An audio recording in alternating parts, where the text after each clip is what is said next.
দ্বারকাধীশ, যদি এখানে ধর্মের বাস থাকতো তাহলে আমার 3 পুত্রের মৃত্যু ঘটতো না। কিন্তু দেবী, আপনার পুত্রদের মৃত্যুর কারণ তো অন্য কিছু হতে পারে। না শ্রীকৃষ্ণ, আমার পুত্রদের মৃত্যুর কারণ হলো একটাই, আর সেটা হলো আপনার অধর্মের নগরী দ্বারকা। কারণ দ্বারকার ভূমিতে পা রাখার পরেই আমার পুত্রদের মৃত্যু ঘটেছে। একজনের নয়, আমার 3 জন পুত্রের মৃত্যু ঘটেছে এই দ্বারকায়। আমি এখনো ঠিক করে ওদের ভালোবাসায় দিয়ে উঠতে পারিনি। আমার এই হাত দিয়েই নিজের পুত্রদের শেষকৃত্য সম্পন্ন করতে হচ্ছে। শোনো না, যা হওয়ার ছিল হয়ে গেছে, এতে কারোর কোনো দোষ নেই। এ আমাদের ভাগ্যে ছিল। হ্যাঁ, এটা আমাদের দুর্ভাগ্য যে আমরা দ্বারকায় এসেছি, কারণ আমাদের পুত্রদের মৃত্যু তখনই ঘটেছে যখন ওদের পা এখানকার মাটিতে পড়েছে। মাটিতে পা রাখতেই মৃত্যু হয়েছে?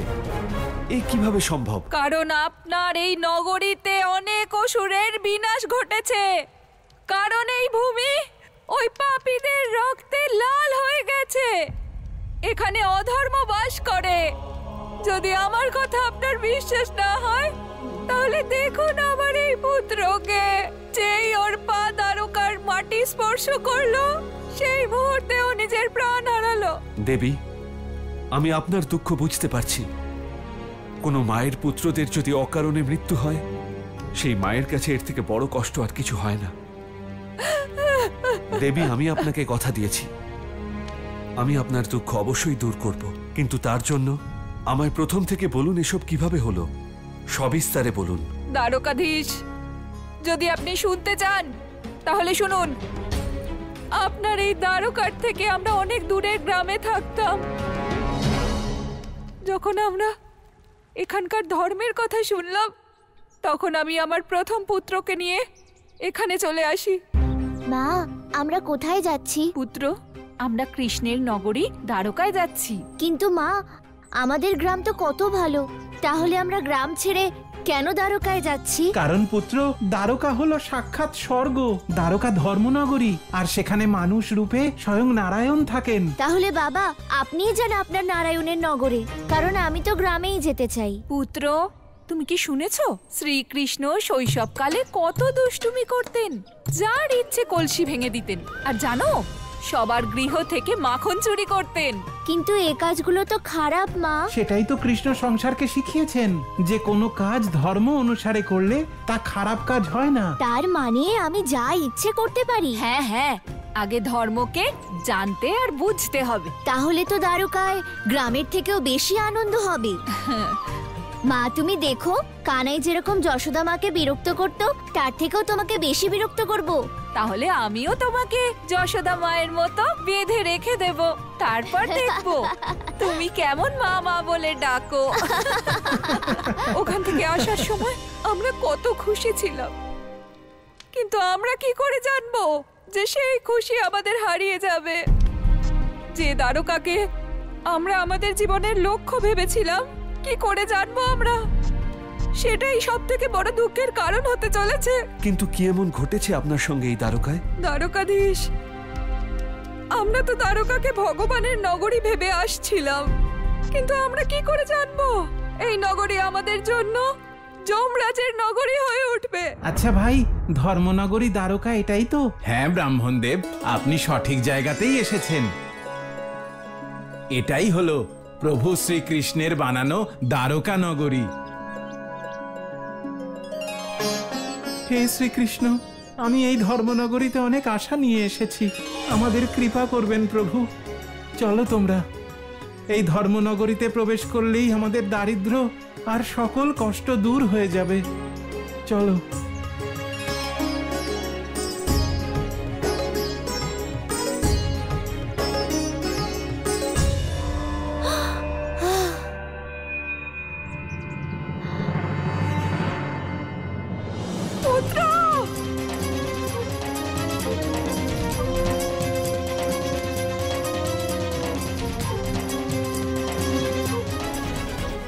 চোখ খোলো, চোখ খোলো পুত্র। আরে একে তাড়াতাড়ি তোলো, এক্ষুনি নিয়ে চলো বৈদ্য মহাশয়ের কাছে। চলো চলো, তোলো তোলো। প্রভু, যত তাড়াতাড়ি সম্ভব আমরা ওকে নিয়ে বৈদ্য মশাইয়ের কাছে পৌঁছেছিলাম, কিন্তু আমি আমার সন্তানকে বাঁচাতে পারিনি। বৈদ্যমশাই, আমার পুত্রের দেখুন না কি হয়েছে। না ওর কোনো রোগ ছিল, না কোনো সমস্যা। জানি না হঠাৎ ওর কি হয়ে গেল। বৈদ্যমশাই বলুন না, ওর কি হয়েছে? ক্ষমা করো বোন, আপনার পুত্র আর জীবিত নেই। এ কি বলছেন আপনি? আমার পুত্র তো সুস্থ ছিল।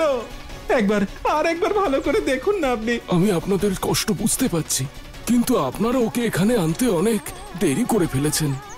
কিন্তু আপনাদের এটা মানতেই হবে যে আপনাদের পুত্রর মৃত্যু হয়েছে। এটা হতে পারে না। সোনা, তুমি তো বলেছিলে নিজের মাকে বিরক্ত করবে, তাহলে এভাবে শান্ত হয়ে শুয়ে আছো কেন? ওঠো। আমার পুত্রের কি রোগ হয়েছিল? এটাই তো আশ্চর্যের কথা, কারণ আপনার পুত্রের শরীর সম্পূর্ণ সুস্থ।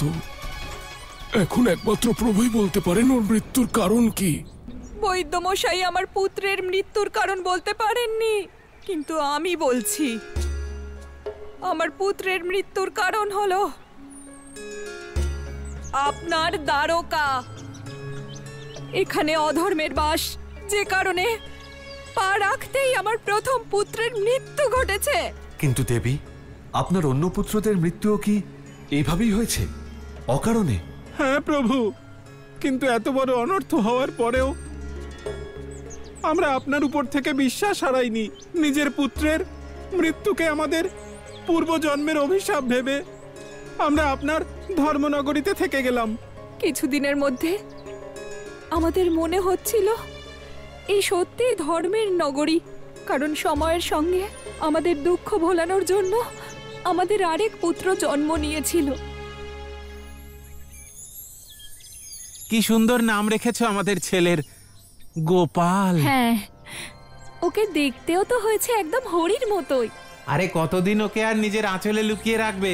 এখন এই দোলনা থেকে নামার সময় হয়ে গেছে ওর। যদি আমার সাধ্য থাকতো তাহলে সব সময় ওকে কোলেই বসিয়ে রাখতাম, ওর পায়ে কখনো মাটি লাগতেই দিতাম না। আমি বুঝতে পারছি, কিন্তু হাঁটতে শেখার বয়স হয়ে গেছে ওর। ঠিকই বলেছেন আপনি। ওকে ভালোবাসি বটে, কিন্তু দুর্বল হতে দেব না। ওকে ওর জীবনের সত্যিগুলোর সম্মুখীন হতেই হবে তো। এসো এসো এসো গোপাল। হে ধরিত্রী মা, আমার পুত্রের চরণের স্পর্শ গ্রহণ করুন আর ওকে নিজের আশীর্বাদ দিন।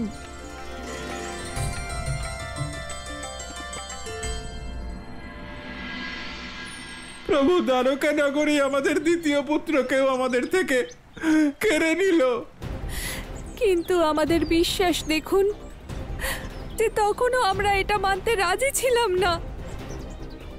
কিন্তু যখন আমাদের তৃতীয় পুত্রের সঙ্গে একই ঘটনা ঘটল, তখন আমাদের সব বিশ্বাস ভেঙে গেল। প্রভু, সেই জন্যই আমি বলছি যে আপনার এই ভূমি অধর্মের ভূমি। এই ভূমিতেই আমার সন্তানদের প্রাণ চলে গেছে, সেই জন্য এখন আমিও এখানেই আত্মদহন করব। আপনার এই অধর্মের নগরের শাস্তি এটাই হবে। দেবী, আপনার পুত্রদের সঙ্গে যা ঘটেছে তার থেকে বড় অধর্ম আর হয় না। আমি আপনাকে কথা দিয়েছি, একটা সুযোগ দিন আমায়, আর কথা দিন যতক্ষণ না আমি আপনার পুত্রদের মৃত্যুর কারণ জানতে পারছি আপনি আত্মদহন করবেন না। প্রভু, যা হওয়ার ছিল সেটা হয়ে গেছে। আপনি যাই করুন না কেন, আমার পুত্রদের প্রাণ তো ফিরিয়ে দিতে পারবেন না। আপনারা দ্বারকায় আমায় বিশ্বাস করে এসেছিলেন। যদি আপনাদের সঙ্গে অকারণে অধর্ম হয়ে থাকে তাহলে ভবিষ্যতে সবাই দ্বারকার উপর বিশ্বাস হারিয়ে ফেলবে। দ্বারকা ধর্মনগরী থেকে পাপ নগরী হয়ে উঠবে। এই কলঙ্ক মুছে ফেলতেই হবে দেবী। একটা সুযোগ দিন আমায়।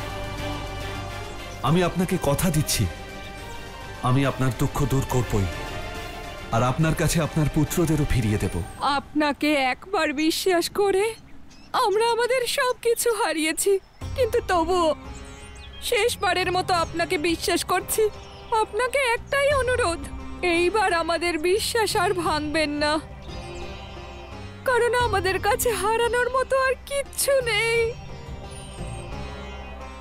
শুধু একটাই অনুরোধ আপনার কাছে, ফিরে আসতে এতটাও দেরি করবেন না যাতে আমাদের শেষ আশাটুকুও নিভে যায়।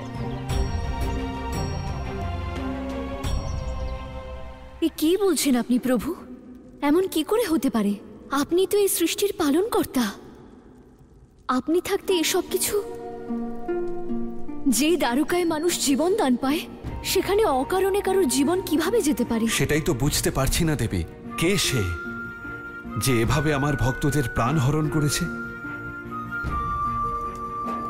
এ নিশ্চয়ই কোনো অহংকারী অসুর হবে, যে আপনার সঙ্গে পুরনো শত্রুতার কারণে ব্রহ্মাদেবের পুত্রদের হত্যা করছে। না দেবী, কোনো অসুরই আমার ধর্মনগরীতে প্রবেশ করতে পারে না। মৃত্যুর কারণ হয়ে ওঠা তো পরের ব্যাপার। প্রভু, এমন নয় তো যে ব্রহ্মাদেবের পরিবার পূর্বজন্মের কোনো অভিশাপ ভোগ করছেন? না দেবী, আমার ধর্মনগরী দ্বারকায় কোনো অভিশাপই কার্যকর হবে না। যে কোনো অভিশাপকে আমার ভক্তদের আগে আমার সম্মুখীন হতে হবে। এমন পরিস্থিতিতে আপনাকে শীঘ্রই গিয়ে যমরাজের সঙ্গে দেখা করতে হবে, যিনি প্রতিটা মানুষের মৃত্যুর কারণ এবং সময়ও জানেন। আপনি সত্য বলেছেন দেবী, এর সমাধান একমাত্র যমদেবী করতে পারেন। আমাকেই তাঁর কাছে যেতে হবে। নারায়ণ নারায়ণ, আমার প্রভু এ কেমন সিদ্ধান্ত নিলেন? যদি উনি যমলোকে পৌঁছন তাহলে তো অনর্থ হবে, বিধির বিধান খণ্ডিত হবে। প্রভুর যমলোকে যাওয়ার জন্য বিধির বিধান কিভাবে খণ্ডিত হবে? প্রভুর চরণ যেখানেই পড়বে সেখানে সবকিছু শুভই হবে। সেটাই তো সমস্যা দেবরাজেন্দ্র। যমলোকে এমন আত্মারাও থাকে যারা শুভ নয়, অশুভ আত্মা। আর প্রভু যদি সেখানে পৌঁছন তাহলে সবার ভাগ্য বদলে যাবে। দেবর্ষি, যমলোকে যমরাজ থাকেন, মৃত্যুর দেবী থাকেন, যমদূত থাকেন। ওনাদের কাজ মৃত্যুর সঙ্গে সম্পর্কিত অবশ্যই, কিন্তু ওনারা অশুভ নন। আপনি ভুলে যাচ্ছেন, যমলোকে যে আত্মারা থাকে তারা তাদের জীবনকালে শুধু দুষ্কর্ম আর পাপ করে আসে। যদি আমার প্রভুর ছায়া তাদের উপর পড়ে তাহলে তারা পাপমুক্ত হবে আর তারা বৈকুণ্ঠে স্থান পাবে।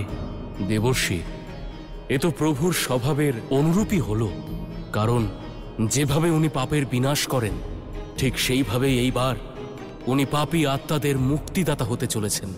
নারায়ণ নারায়ণ।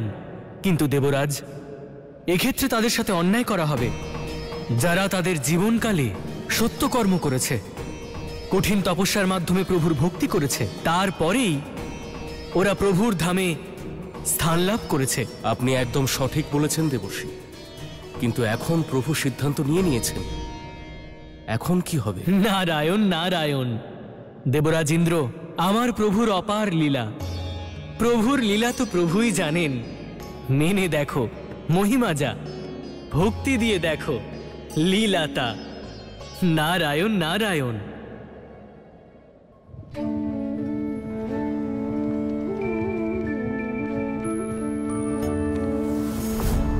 যমদেব, কোথায় আপনি?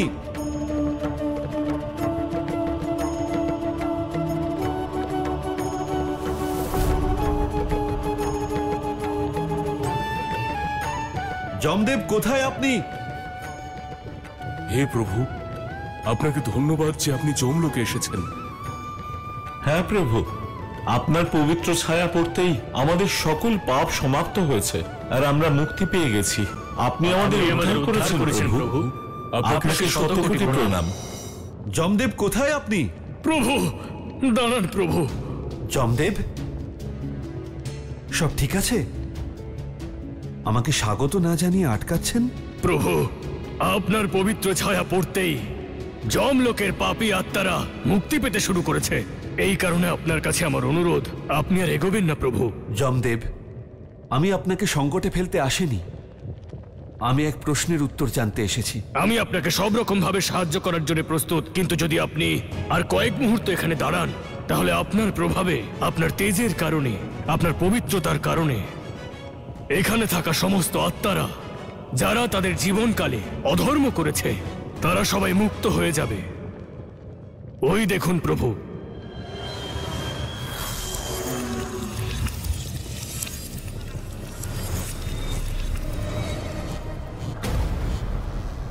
ঠিক আছে যমদেব, আপনি আমার প্রশ্নের উত্তর দিয়ে দিন, তাহলেই আমি এখান থেকে চলে যাব। প্রভু, আপনি আদেশ দিলে আমি নিজেই দ্বারকায় চলে যেতাম। এটাই তো সমস্যা যমদেব, দ্বারকায় এমন কোনো শক্তি প্রবেশ করতে পারবে না যার কারণে দ্বারকাবাসীর অনিষ্ট হবে। আমার অনুমতি ছাড়াই আপনি দ্বারকায় কেন এসেছিলেন? এই আপনি কি বলছেন প্রভু? আমি আর দ্বারকায়? আমি আপনার বানানো বিধান খণ্ডিত করার দুঃসাহস কিভাবে করতে পারি প্রভু? আমি তো কোনোদিন দ্বারকায় যাইনি প্রভু, কারণ দ্বারকায় যারই মৃত্যু হয় সে তো সোজা বৈকুণ্ঠে স্থান লাভ করে। সেখানে আমার কি বা কাজ প্রভু? যমদেব, দ্বারকায় 3 বালকের অকাল মৃত্যু ঘটেছে, তাদের আত্মা বৈকুণ্ঠে পৌঁছয়নি। তারা নিশ্চয়ই আপনার লোকে আছে। প্রভু, এ তো অসম্ভব, কারণ দ্বারকায় কারোরই অকাল মৃত্যু হওয়া সম্ভব নয়। আর আমার যমদূতেরা কোনো পরিস্থিতিতেই দ্বারকায় প্রবেশ করতে পারবে না। তাহলে আপনি কোন বালকের অকাল মৃত্যুর কথা বলছেন প্রভু? যমদেব, ওই দেখুন,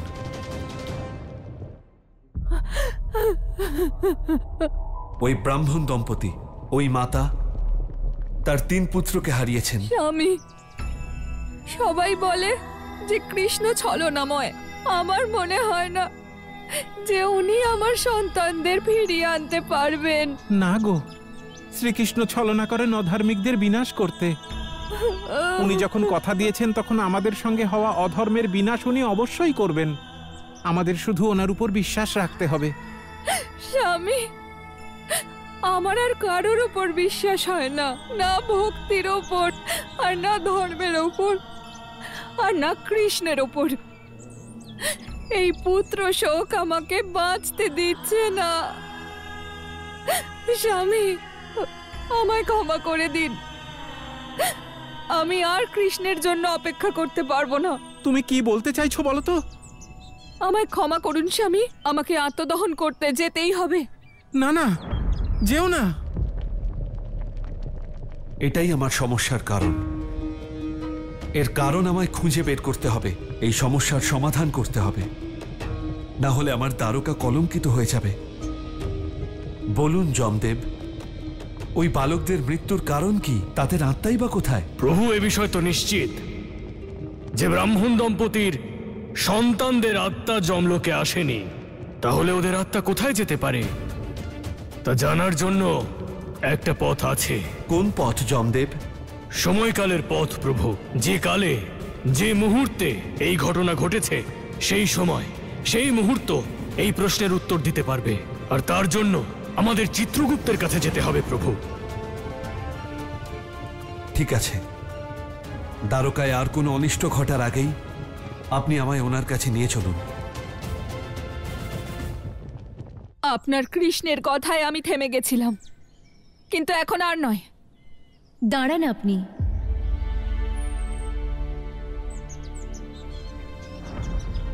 মহারানী, আপনি?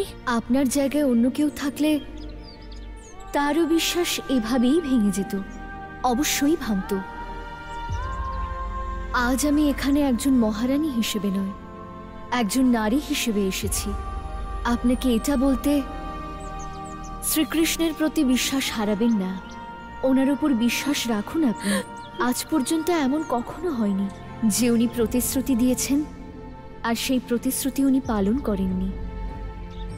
আজ পর্যন্ত এমন কখনো হয়নি যে উনি প্রতিশ্রুতি দিয়েছেন আর সেই প্রতিশ্রুতি উনি পালন করেননি। এক নারী হয়ে যখন আপনি এ কথা বলছেন, তাই ঠিক আছে, আমি অপেক্ষা করব আপনার স্বামীর ফিরে আসা অবধি। যদি উনি ব্যর্থ হয়ে ফেরেন তাহলে আমি আত্মদহন করব।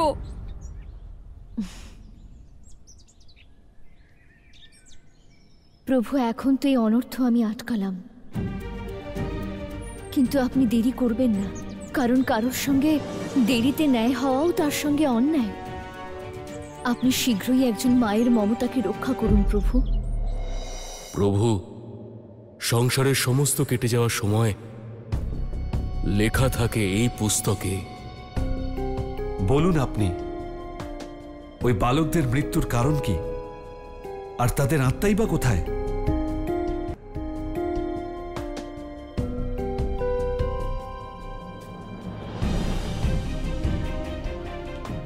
প্রভু, আমি আপনাকে ওই কালে আর ওই সময় নিয়ে যেতে পারি যখন এই ঘটনা ঘটেছিল আর ওই বালকদের মৃত্যু হয়েছিল। যদি এটাই ঘটে থাকে তাহলে তো অবশ্যই আমি জানতে পারবো যে ওদের হত্যা কে করেছে, আর ওদের আত্মাই বা এখন কোথায়। প্রভু, তাহলে ওই কাল আর সময়কে আমি এখনই আপনার সম্মুখে পুনরায় নিয়ে আসতে পারি।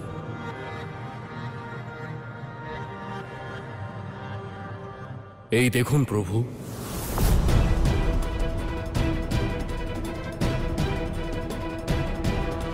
বালক, আমি তোমার আত্মাকে আমার সঙ্গে নিয়ে যাব, কারণ আমি যে কার্যের জন্য এসেছি তবেই তা সিদ্ধ হবে। আর তখনই পরম অবতার শ্রীকৃষ্ণ নিজের ভুল বুঝতে পারবে।